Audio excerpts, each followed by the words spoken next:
What is up, people of the internet? My name is Avery and I've just finished my first year of UBC Engineering. Of the 13 absolutely insane courses that I took in my first year, one of these courses was Math 152. In this video, I'm going to walk you through everything I wish I knew before I took this course and some survival tips to help you get through it. And just as a disclaimer here, everything mentioned in this video is based on my experience from taking Math 152 during the 2022/2023 school year. And all the information in this video is subject to change in the future, so please don't get mad at me if your final exam is worth like 80% of your grade now instead of 50% like I had it. And timestamps will be in the description below if you want to reference certain parts of this video again in the future. So what is Math 152 all about?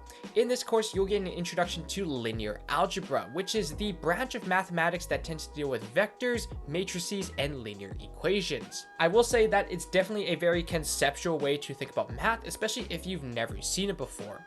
In Math 152, you will also get to learn about some of the physical applications of linear algebra and how to use MATLAB to perform some linear algebra calculations. Now that we know what the course is about, let's get into how Math 152 will be structured for any given week and the materials that you'll need for this course. Each week, you will have 3 hours of lectures and a 1-hour laboratory session for Math 152.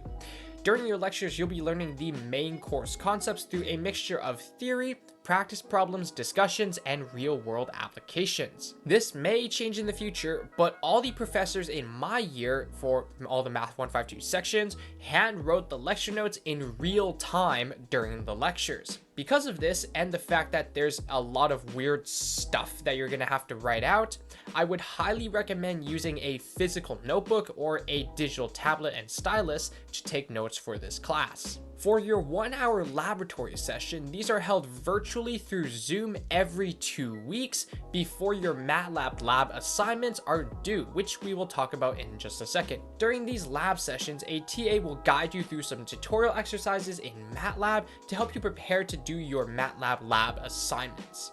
To be completely honest, I only went to the first lab session and never went to a single one after that because it was just easier to learn the stuff myself. In terms of homework and assignments for Math 152, there are 2 main things that you'll be completing every week or every 2 weeks: the webwork homework and MATLAB lab assignments. The webwork homework consists of questions that test your understanding of the concepts taught in class and are generally calculation focused with some multiple choice questions sprinkled here and there. There are generally around 10 to 12 questions in each assignment, and you will have 10 to 11 assignments in total throughout the entire course. The MATLAB lab assignments consist of a few exercises that make you apply the concepts you've learned in class by computing them through MATLAB.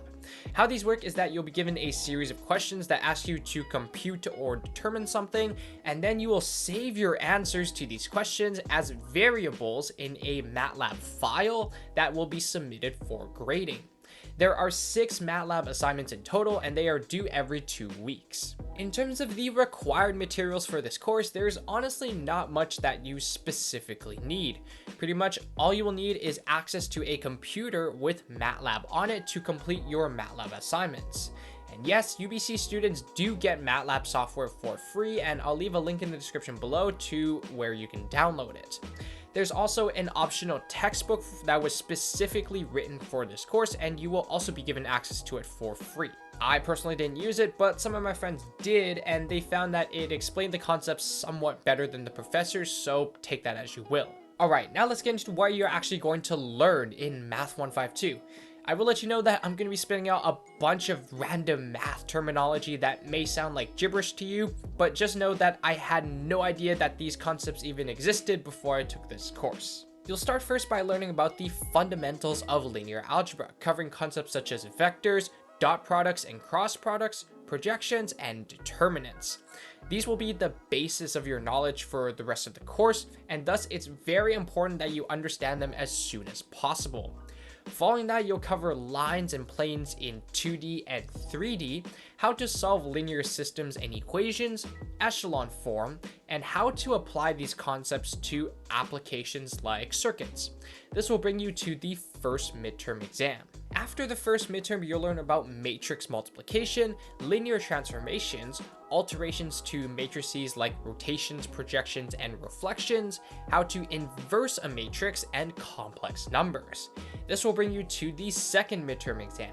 And in the last stretch of Math 152, you will learn about eigenvalues and eigenvectors, how to apply eigenanalysis to random walks, how to compute powers of a matrix, vector differential equations, and the application of RLC circuits. And that's pretty much everything that you're going to learn in Math 152. In terms of the grading scheme for Math 152, here's the breakdown of everything that you'll be graded on and the weights associated with each item.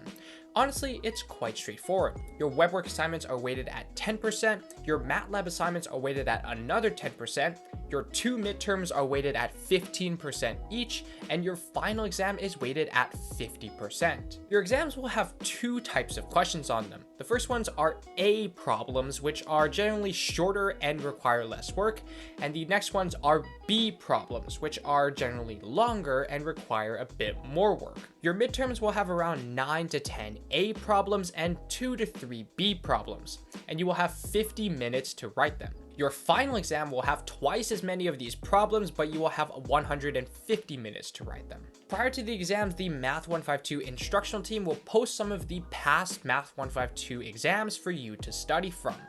Additionally, I'm going to put a link in the description below to a webpage with past final exams for Math 152 and the full solutions to these past final exams. Alright, now on to some survival tips, advice, and things you should know before going into Math 152. And prepare yourself for some very intriguing things to be said. The most important tip that I have in order to survive Math 152 is to practice, practice, practice. Yes, there are some theory questions on the exams, but most of the questions are calculation based and are best understood by doing a shit ton of practice problems. Luckily, there are multiple past exams for you to study from, and they all have a variety of question types on them. Once you do enough of these, you'll understand what you need to do for most question types and how to go about calculating them. Now, I want to talk a little bit more about the exams, as they are definitely a very interesting part of Math 152. Let me first get this straight. For the average person, you will probably not be able to finish the exams. There's just simply not enough time to complete the sheer number of questions that are on the exams. Pretty much, if you don't know how to answer one of the questions like right off the bat, it's almost useless to spend time on it, and you're just better off moving on to another question. And also, a lot of the questions are just really fucking difficult or just tedious to solve. Because of this, the exam averages tend to be very low, and I mean very low. For one of my midterm exams, the class average hovered around 65%, and for the final exam, it was at an outstanding, drumroll please, 46%.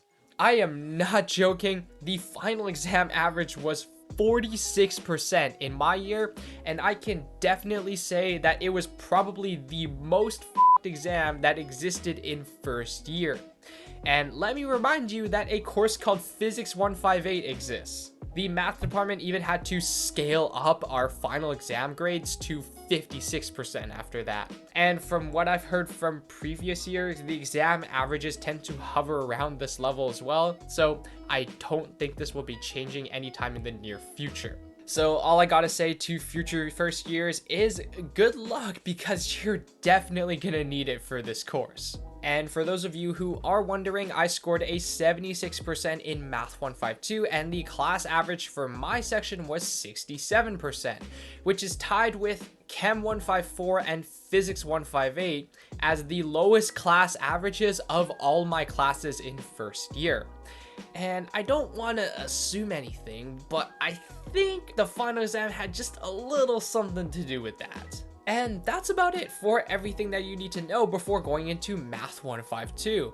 I really hope this video can just help one person going into first year UBC engineering in the future, because I feel like my suffering in first year wasn't for nothing.